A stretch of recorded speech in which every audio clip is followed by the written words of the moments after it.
Hi guys.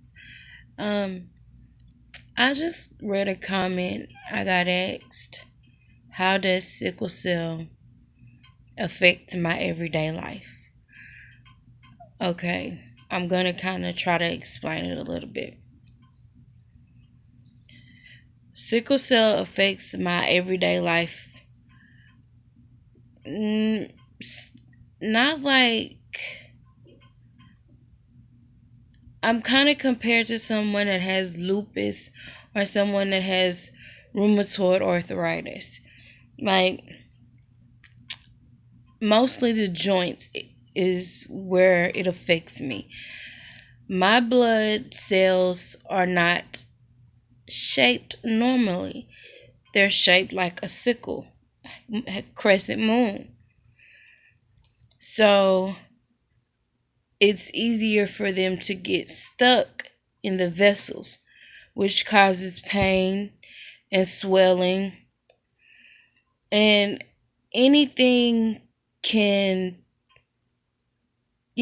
tick it off. Like anything can just throw it off. Like I never know if I'm gonna have a good day or a bad day.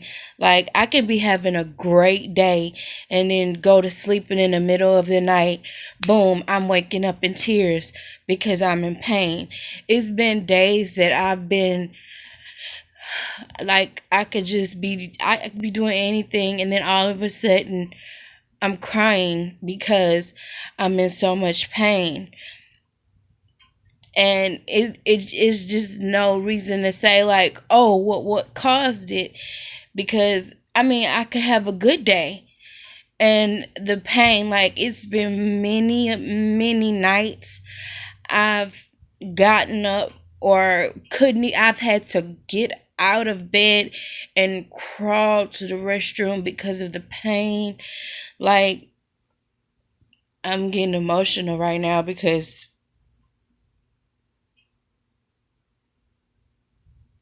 it gets hard for me sometimes. Try not to cry. It does get hard. So, I mean, it's medicine I take. I give myself weekly shots because I have too much iron, because I've had so many blood transfusions, because when your blood count drops, which is your hemoglobin, you have to get that back up or you could die. Like that is it's very serious. Like it was so much stuff as a kid that I did. Like sometimes it would trigger it. I thought it would trigger it, like so much as going to the pool when it was hot. Like I stopped doing that because I'm like, every time I go to the pool, I start hurting. I'd get home and I'd hurt. Like I went to the beach one day with my family. That night I was in pain and I cried to my mom. And at a kid, what kid doesn't want to go to the beach? I told my mom, Mama, I never want to go to the beach again because I spent a month in the hospital after going to the beach, and I mean, like, really, like, what kid doesn't want to go to the beach? Like, what family doesn't want to go to the beach? Like, I get so stressed out. Like, people don't understand the stress causes me to get sick.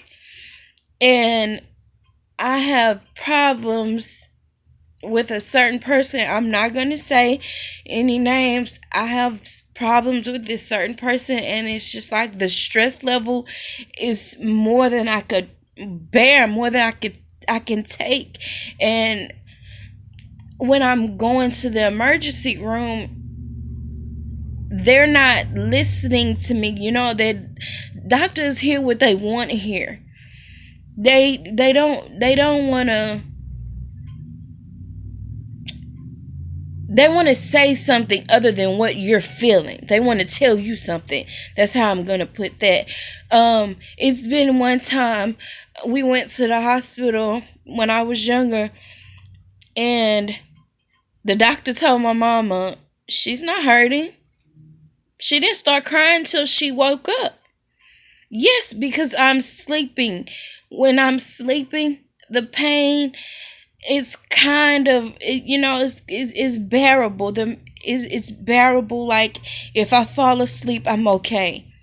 But as soon as I wake up and I move, it's unbearable. It's painful. It gets painful. Like, still to this day, things that I know I've noticed that'll cause the pain, um I don't do. Like, I'd be like, no, I'm not gonna do that. Like, I try not to stop living my life, but then sometimes it gets hard because I've noticed lately that every time I travel, when I come home, I'm feeling bad. Um, or every time I go out and drink, and I don't overdo it. I feel bad later on, like I'm in pain, and like, I'm a grown woman now. Don't get me wrong. I'm 31. I'll be 32 in May, but I can just, like, I have to keep it to a minimum. Like, my mom and dad, they'll look at me and they say, "Okay, Brittany, don't overdo it." And you feel like, why are you telling me this? I'm grown. But then you understand, okay, yeah, maybe I did overdo it. And then sometimes I feel like I didn't overdo it. Like, why am I feeling this way? Like, it gets so crazy. Like, and it's hard now because I live alone. And when I was living with my parents, it was easier because, well, when I was younger, it was easier because, I had my mom and my dad there. They would, make me eat, and, make me drink, because I have that bad to where when I'm not feeling good, I won't eat at all. I would barely get up out the bed to get something to drink. I don't want to move. I don't want to be bothered. I'm trying not to cry, y'all, but it gets hard being alone because you have to force yourself. You have to get up and say, Brittany, you have to eat something. Like, I had a friend, he would call and he would get mad at me because he'd be like, B, you ate? And I'd be like, no, I haven't eaten. Why? I'm not hungry. I don't want to eat. I don't feel like eating, but you have to eat. You cannot go without eating food. It's hard for me at times. Like, I swear, like, I don't want to live with my parents all my life. I don't want to have to depend on them all my life, because 18 years, I really felt like I was a burden on my mom, because I would get sick, so she would have to call off from work and stay in the hospital with me at times. And my mom told him, it's my child come before this job. So, and then at times it was like I wanted my daddy. Like, nurses wouldn't listen. They would come in and they steady sticking you because you don't have veins. Your veins are shot from being stuck so much that you get tired of it. You just want them, you know. And my mom told him, like, Brittany, you have to tell these people you are not a pincushion. Give you a break. Tell them to come back later, try again. If they can't get it, they're not going to keep. And that was nerve wracking. Like, that's nerve wracking. Like, because then the doctor's getting aggravated because we need this test, we have to do this. But y'all steady sticking me. Nobody's getting any blood. I'm getting aggravated because it's sticking hurts, and you're bruising me because once you blow a vein, it does bruise you. Like, I have bruises all over, like permanent bruises from being stuck. So finally in 2013, 2014, I got the port. Blessing until the nurses come in and they don't wash their hands, and I end up getting a staph infection. So I had to take that out. I had to get it taken out, or I could have died from that. So they put a PICC line in my arm, which is horrible because you have to walk around with this thing. You have to have it flushed every day, or it can get infected worse than the PICC line. And I was like, my sister is getting married and I got this ugly thing in my arm. But thank God I found another doctor to put in another port. He wanted to put it in the very same day, but I was like, no, let's do it another day. So I think like 2-3 days after my birthday last year, I finally got the new one. After like 5-6 months of not having it. So yeah, that was hard. But like I said, it affects me in different ways. Like, I never know, like, if I'm gonna have a good day or a bad day, how I'm gonna be feeling. Like, it could change like that. Like, if I turn this camera off in 5 seconds, I could be hurting, and I don't know why. It just that's just how it happens. Like, everyone was so excited because it snowed in Port Arthur last month, and I'm like, all y'all that's gonna be outside playing in the snow gonna have pneumonia. And the only one that was stuck in the house not playing in the snow because she knows how the cold does her ends up in the hospital with pneumonia. I was so upset. My dad laughed. It was a funny, it was funny telling the story, but it's not funny when you're the one sitting in the hospital knowing damn well you sat in the house just not to get sick, and you end up sick anyway. Like, this I love my life. Like, sometimes and people are always telling me, well, it's a cure. They do say they have a cure. Okay, yeah, they might have a cure, but I'm 31. I done lived with it this long, and then the only person that would be a match to me would be my little sister. And that surgery would hurt her more than it would hurt me. And I didn't want that. I said, no, I don't want to see my little sister in pain, because my little sister doesn't have sickle cell. She has the trait. I have SS, sickle cell, the full-blown illness. I hate to say disease because I feel like a disease is contagious. I am not contagious, and some people need to learn that. A lot of black people need to learn about sickle cell. Get checked, sweetie, because it's not fun sitting in a hospital and being a pincushion. I'm not saying like it's a bad thing. Well, shit, it is bad, but I mean, if you're gonna have kids, get checked. Get to know what it is, because sickle cell is a predominantly black illness.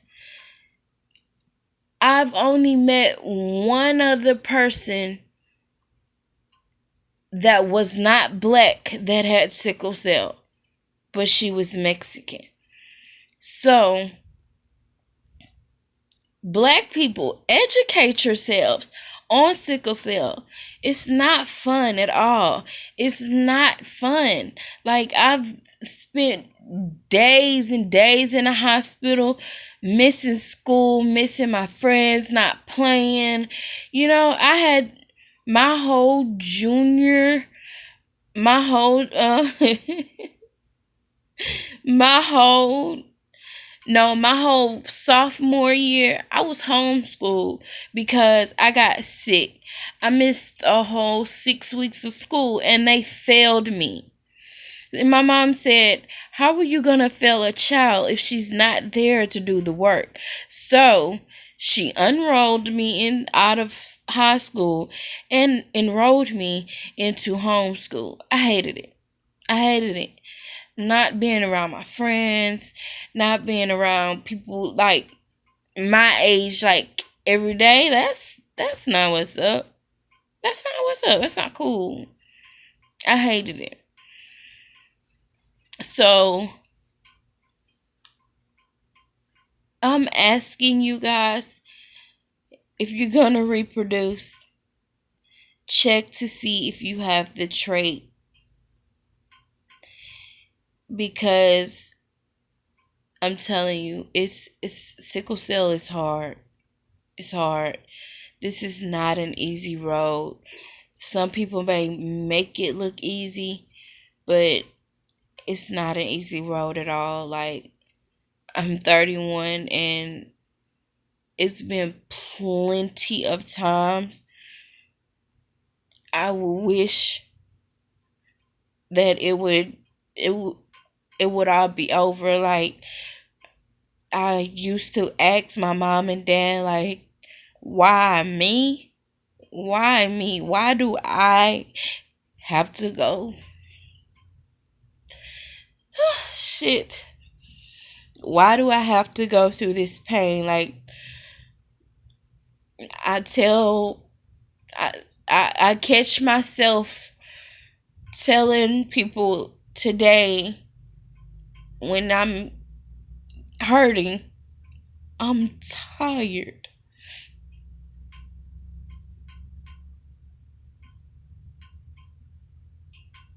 I'm sorry. I catch myself today telling people I'm tired. I'm tired. And they say don't say it because it sounds like I'm giving up. But I'm not giving up. I promise. I'm not giving up. I can't give up. I can't. But trust me, like,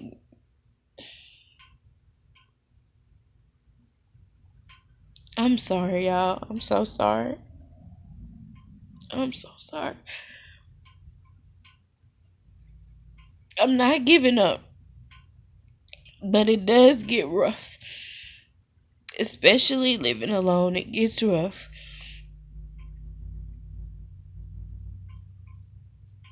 And I ain't gonna lie, I still call my mama. 32 years old. I called my mama this morning. Ma, I have a really bad headache. Do you think it's because I ate too late and went to bed? She was like, "Well, what time did you eat, my mom?" She still worries. My dad still worries. My sister worries.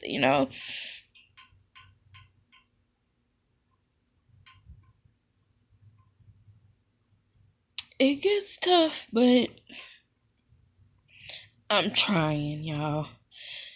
I'm trying to make the best of it. Like, oh my, this video is so long, and I didn't want it to actually be this long. And I'm sorry for crying, but I just wanted y'all to know that. Like, I wanted to answer that question. Like, yeah, I never know when it's gonna hit. I live my life a little different. I live it as normal as I can, but some things I have stopped doing because I get scared. I don't want the pain to come. So, but other than that, I mean, if you guys have any other questions, feel free to ask.